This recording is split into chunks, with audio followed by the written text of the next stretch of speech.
আসসালামু আলাইকুম। আমি সজীব ওয়াজেদ জয় বলছি।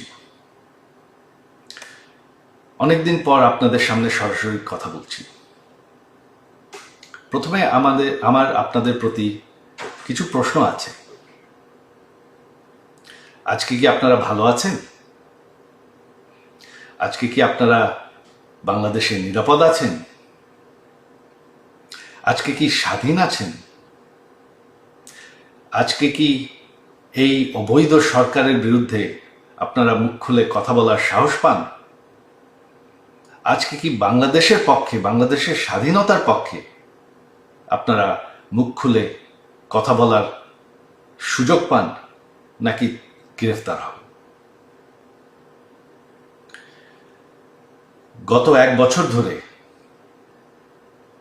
এই অবৈধ অনির্বাচিত রাজাকারদের সরকার অবৈধভাবে ক্ষমতা দখল করে আছে।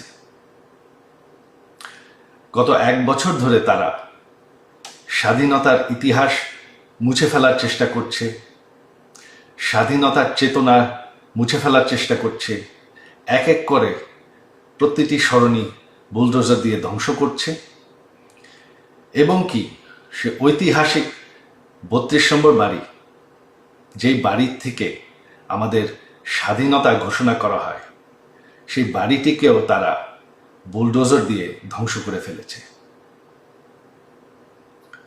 আজ সেই জামাতি রাজাকাররা দাবি করছে যে আমাদের সংবিধান বদলাতে হবে।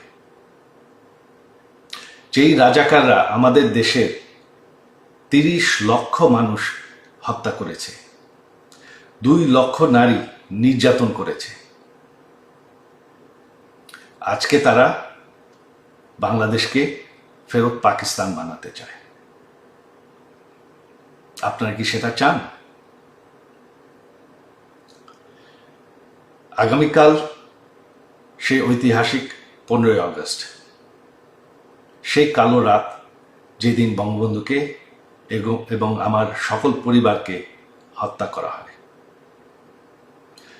বঙ্গবন্ধু কোনো রাজনৈতিক দলের সম্পদ নয়।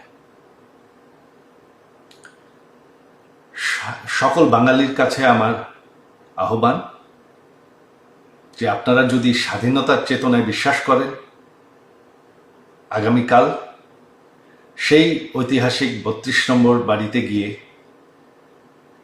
বঙ্গবন্ধুকে স্মরণ করবেন, সেই বাড়ির সামনে ফুলের তোড়া রাখবেন এবং মোমবাতি জ্বালাবেন।